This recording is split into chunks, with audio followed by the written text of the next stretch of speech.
Регламента должен сказать.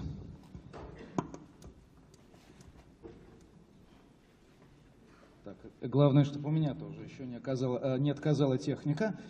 Я напомню, что сейчас у нас последнее выступление Фред Spier, и после этого будет небольшой, еще, видимо, чуть сокращенный кофе-брейк, и затем круглый стол на тему мегаистории будущего человечества. Собственно, к этому же будет сводиться выступление Фреда Spier. Fred, we are waiting for you. Yeah, fantastic. I'd like to put in my own flag. Well, your presentation is in the... Put it up for me. Не убегайте далеко, может пригодиться. Там очень ехидно комментируют нашу борьбу с техникой во время Конгресса в Твиттере. Вот они, люди из прошлого, которые пытаются управлять будущим. То есть они все-таки не понимают, что навык отличается от умения. И напомню про Фреда, что он является магистром в области биохимии, доктором философии в области культурной антропологии и социальной истории. Он первый вице-президент Международной ассоциации универсальной истории. Okay? Can I take out this microphone, perhaps? Well, it's on. Yeah, can I take it out? Oh, yeah, sure. Okay, that would be fantastic. Okay, here you see a picture that is the front cover of my recent book, in which I explain a certain model that I think is very helpful to understand all of history, known as big history now, and may also be helpful for understanding the future. And if you think this is an advertisement for my book, you're dead right. That's what it is. But it may also help you to understand a little better, I hope at least, what has been going on. So let's face what we find ourselves in. We find ourselves in the present. There's no way around. We don't find ourselves in the past. We don't find ourselves in the future. We are here right now. The past is gone. We don't know anything about the future, really. So if we want to say something about the future, we need to have some understanding of the past. That is exactly what all the speakers so far have been doing. Everybody who said something about the future also said something about the past. And the claim I have here is that if you understand your position right here, right now, the best possible way, and therefore, if you are able to perhaps prepare yourself well for the future, it's probably a good idea to have the biggest possible understanding of the past. So that's what I'm going to do with you in hopefully less than 25 minutes. So let's first do a little step back and think about how people reconstruct the past. And most historians do that by telling stories, by telling narratives. And that's a very legitimate way of doing so. And I think most people on this planet like that kind of story the best. So I think that's the kind of story that's probably going to be around for a while. That's my first prediction for the future. But there are also people who try to look at history in a more systematic way, with some kind of an underlying scheme, an underlying theory, as it were. Here you see an example, but there are many examples. And that offers some advantages. One of the advantages is that it's pretty clear what you're talking about. And you can analyze it more directly. You can criticize it. You can come up with better ideas, perhaps, which is a little more difficult if you just tell a story. So what I'm going to do is to tell you what I think is the underlying structure, process of all of history. Now, it works like this. If you look at, let's say, the Earth as part of the cosmos, then as you can see, most of the universe is pretty empty. It's black. There's really nothing there. There are certain structures, like the sun, for example. You can't see the sun here right now, but you can see it indirectly because it is illuminating the lunar surface here and part of the Earth. There's the sun out there somewhere. But also, suns are pretty rare. For example, if you were to think of the sun as just a light bulb about this size, do you have any idea where the next light bulb would be on that scale?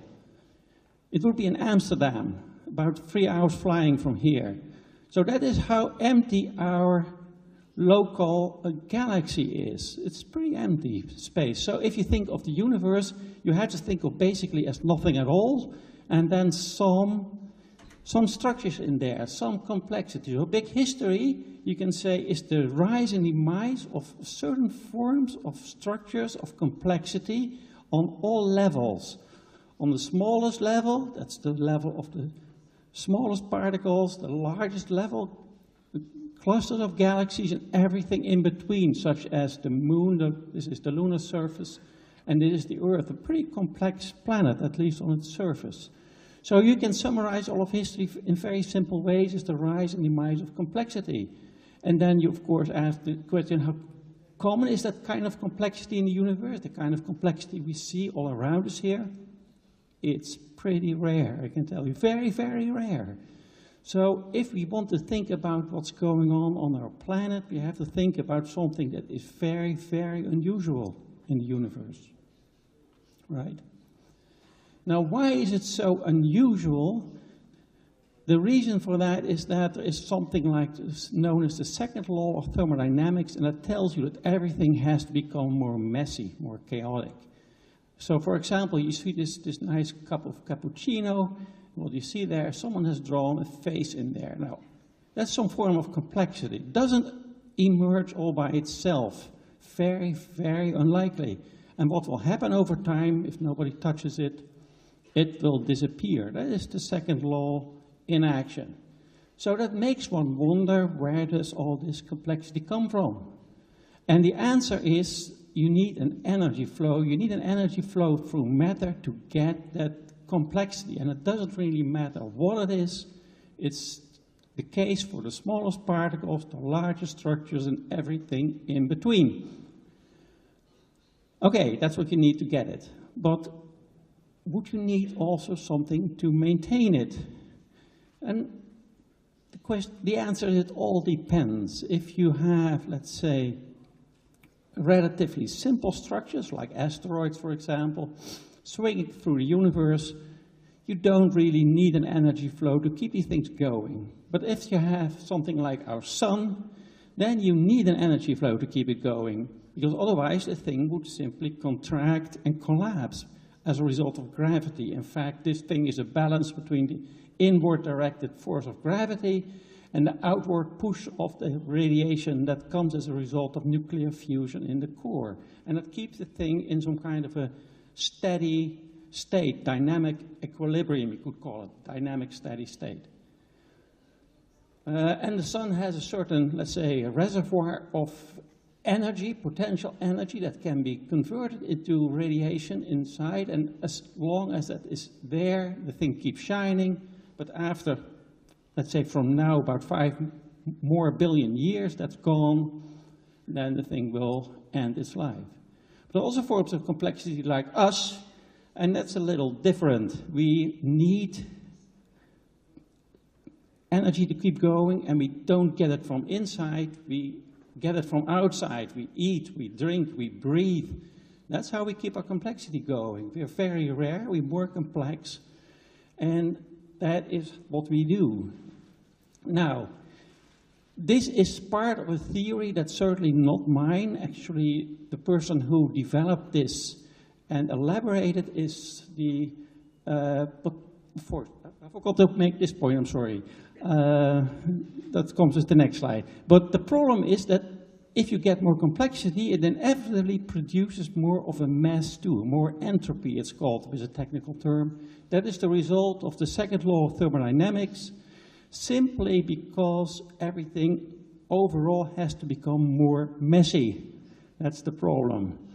So, because we are more complex, we create more of a mess elsewhere. That is inevitable. Now, how does that work? Here, what we have here is, let's say, the sun that provides energy for us. For the sun, it's low quality energy. For us, it's high quality energy when it arrives. It heats up the surface of the earth. Plants use it for photosynthesis, animals eat it, and low-level radiation is radiated back into the universe. That is the kind of entropy mess that we get rid of, And because the universe is so big and so cold, it's no problem. It's a big entropy trash can. And that's what keeps ourselves going. There's also, let's say, an energy flow from inside here. That's geothermal energy that keeps the surface of the Earth moving with plate tectonics. So basically we have a two-energy system. And that is what that keeps going everything on the Earth. Now, the person who basically elaborated this idea is the US astrophysicist Eric Chason, who is actually here. So Eric, I would like you to stand up, please, and wave to the crowd, just to say you're there. So basically what I've been doing so far is explaining what Eric has elaborated. I'm going to explain a little more. You can try to measure that. You can try to measure this energy flow through a certain amount of mass during a certain period of time. And then you can see what does it look like in the universe. Now, this is a table from his book from 2001. And here you see that when you look at galaxies, you have to look at this figure. Then you see you have a value of 0.5. Stars are higher already. Planets are a lot higher. Planets, but this is the surface of the planet, it's not the planet entirely. And you see plants are a lot higher, animals and brains are even higher than that. Very, very counterintuitive, because you would think, my gosh, the sun is shining so brightly, must have an enormous energy output per mass. But the point is that the sun is so heavy, and therefore, in the end, it is less than, for example, us or our brains. Such a table, there's really a lot you can say about it. Very, very, very interesting approach that Eric has been pioneering. Makes one wonder, for example, why would we have brains if they're so expensive in terms of energy? Must be a payoff somewhere, right? Okay, but there's more to it than that, and that is something that I'm not going to say I'm completely original with, but I have elaborated more than anybody else, I think, and that is the fact that for certain types of complexity, now it's going a little complex perhaps, you need certain circumstances. For example, we feel pretty comfortable with a temperature roughly between 20 and 30 degrees, as we just saw in an earlier presentation. We would like to live on a planet with sufficient gravity that we don't float up into space. We would like to have an atmosphere that contains oxygen, etc., etc. So we have certain Goldilocks circumstances that are required for our existence. That's why it is so hard to go into space. And for space travel, we have to basically construct all of that. This is named after a story of an adventurous little girl named Goldilocks. I'm not sure you're familiar with that story. It's a story about a little girl who goes into the woods, starts wandering, very adventurous, and then at a certain point she gets tired and she finds a house that's owned by the bear family, father bear, mother bear, and a little bear, but they're not at home. So she goes inside and she finds 3 bowls of porridge on the countertop. One is too hot, the other one is too cold, and the third one is just right. So she eats that one. Then she sits down on the chair. One is too hard, one is too soft, and the third one is just right. So she sits down, but unfortunately the thing isn't strong enough, so it collapses. She goes upstairs, she tries out the beds, same story, there's one that's just right, and there she falls asleep. And then the bear family comes home. Obviously then the circumstances aren't just right anymore. So I'm not going to tell you how that story ends, but what you see, and that's the moral of the story, that the circumstances have to be just right for certain things to happen. Now, I would argue it is a little broader than that. The circumstances have to be within a certain bandwidth, a certain limits.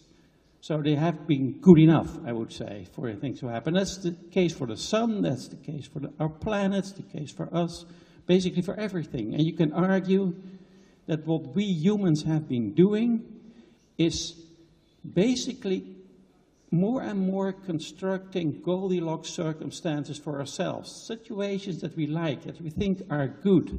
Just look around us. We cannot see any nature here, nothing at all. What we're seeing are Goldilocks circumstances created by people which make it possible to hold this conference in a way that's pretty comfortable. It's cold outside, it's freezing, it may be snowing, we don't notice it at all.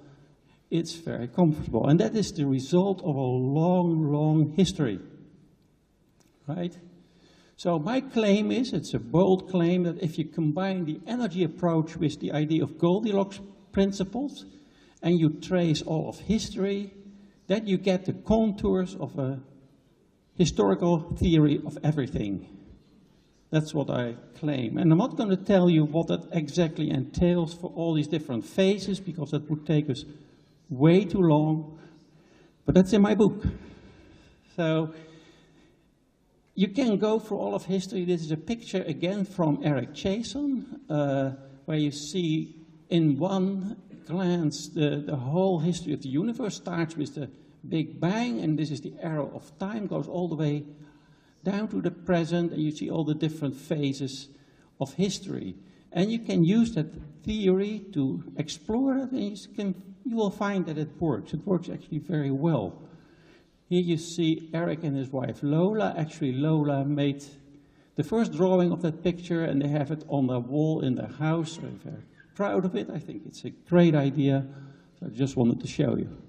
Okay, I'm not going to trace all that history, but I'm going to quickly look at human history and then examine what we can learn from that for understanding the future.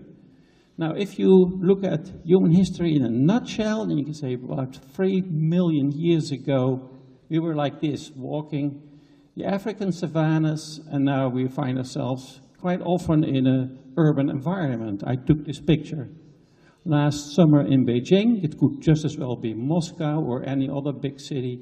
This is the kind of urban environment, Goldilocks circumstances we've created for ourselves, but not necessarily for others, right? And it also means that we have used a lot of energy to make all of that. That's the only way to make it. And actually, we've done this too, some time ago, 40 years ago, a little more than that. And that also, required a lot of energy to get that complexity going, to keep it going, to create all the Goldilocks circumstances that made it possible. Now, how did that happen? How can you summarize human history in a nutshell? I think you can do that in the form of process, in the form of energy transitions. All very familiar, I think. But if you think of it in terms of these energy flows that help to create complexity and Goldilocks circumstances, you may see a pattern that you might not have seen before. Now, the first, let's say, process is tool making. People started to make tools, used them to make other things. A very important transition which probably contributed to become a smarter animal, because it was a kind of a feedback cycle that started, that those animals who could do better making tools, making things, got better brains. Similar thing happened with domestication of fire. People started to use fire not only for burning whole landscapes, also for cooking food, so as a result you could eat a lot more, for defending yourself against animals, attacking people. Lots of things became possible. People started using it, and you can actually argue that without a fire revolution, we wouldn't be here the way we are right now. Everything we're doing, including this PowerPoint presentation, is powered by a fire. There's a fire burning somewhere that keeps it all going, right? Agriculture. Next revolution, about 10,000 years ago. People starting to make sure that all the sunlight captured by plants and eaten by animals is actually harvested by us and is no longer wasted from a human perspective, but that we actually harvest. So you basically harvest a lot more energy from a certain amount of land. That's what you're doing. And then at a certain point, and that is a result of the agricultural revolution, that people start harvesting energy from each other. That's what we are doing. I mean, I get my money on a bank account. I don't get it from a plot of land, right? And probably the case for most of you too. So that creates a whole new set of interdependencies with all kinds of political consequences that I don't want to talk about right now. But of course, all these aspects can be elaborated in many ways. And then at a certain point, about 500 years ago, people start harvesting and reorganizing the whole world, especially because of people transfer plants and animals from one place in the world to the other. They reorganize entire ecologies. That is a process that hasn't stopped yet, but has enormously influenced the world. And then, of course, the process of industrialization, people start using fossil fuels, powering machines, making all these forms of complexity that we are now familiar with, and all these Goldilocks circumstances. Without fossil fuels, without that sort of piggy bank of solar energy on the planet, that would not have been possible. And now we are basically adding information technology to industrial production and using it for connecting ourselves to machines, connecting ourselves to each other on a global scale, creating global brains or what have you. And that is what this conference is focusing on, so it seems to me. It's a very recent process, so you see this process of acceleration going on here, as described before. And it all led to more complexity, created with more energy, and more Goldilocks circumstances. Not necessarily for everybody, but certainly for the ones who created it. So in sum, basically what the situation is that humans need energy for producing and maintaining their artificial complexity, but this also creates a mess, more of a mess in the form of material waste and low-level heat. And until recently, we've been relying on all these natural cycles that have developed over billions of years on the Earth to get rid of that, and on the universe to radiate our low-level heat in. But given what we are doing, all the materials we're producing, just the sheer amount of materials that we are producing, we can no longer rely on these natural cycles. We have to do something else. Okay, now we are ready to look at the future. So what about the future? Well, if you think it is important to understand that we need energy to create complexity and all these Goldilocks circumstances, then we would like to know how much energy do we have left.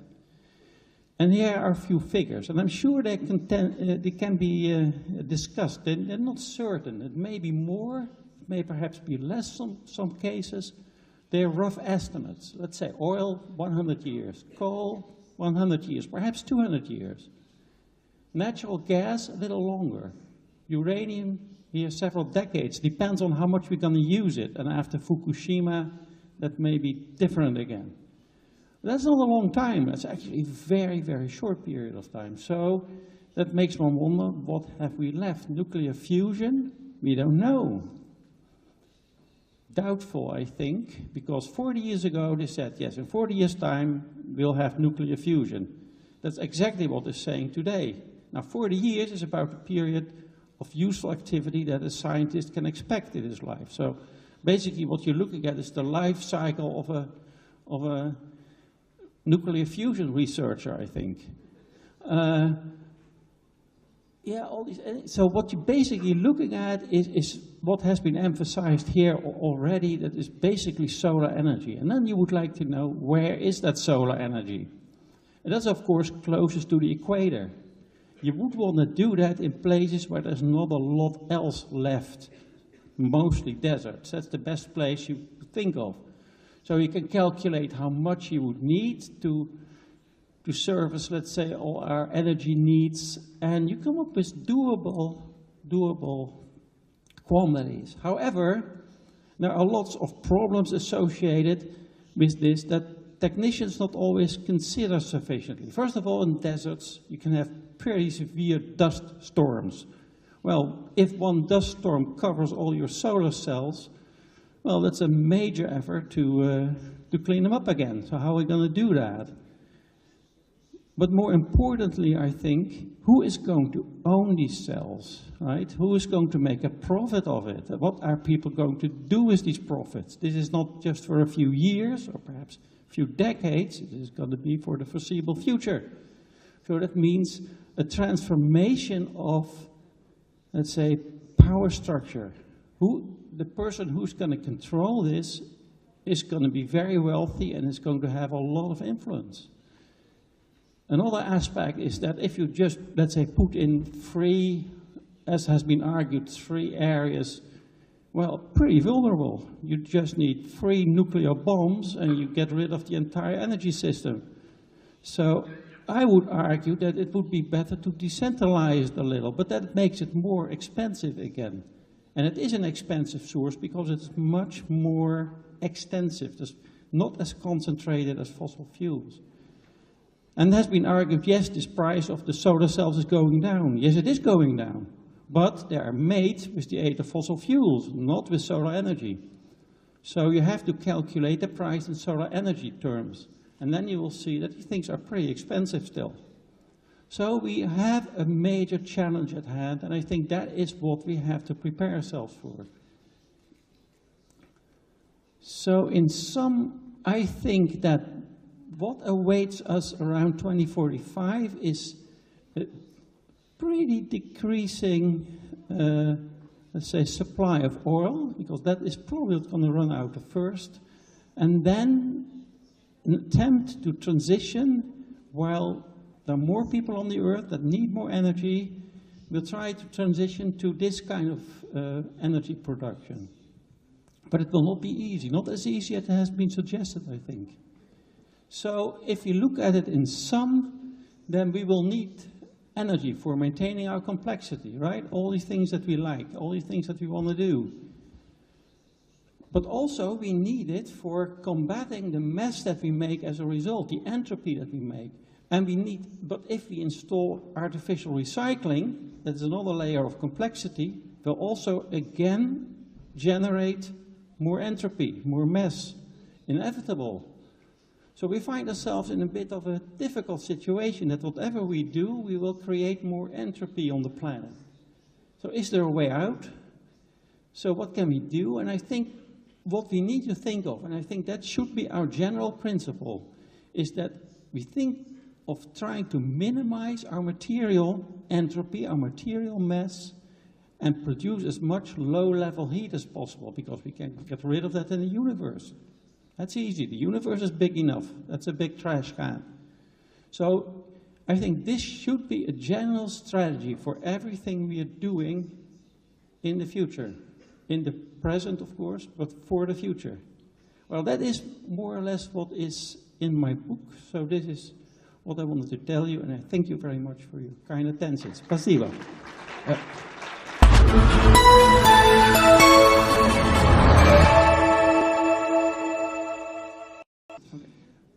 Уважаемые коллеги, сейчас кофе-брейк, а затем желающие могут принять участие в круглом столе на тему использования глобальной истории как инструмента для прогнозирования. И я надеюсь, что профессор Назаритян будет как раз вести этот круглый стол. Так что, пожалуйста, сейчас перерыв. Спасибо, и завтра в 10 второй день нашего конгресса. Спасибо.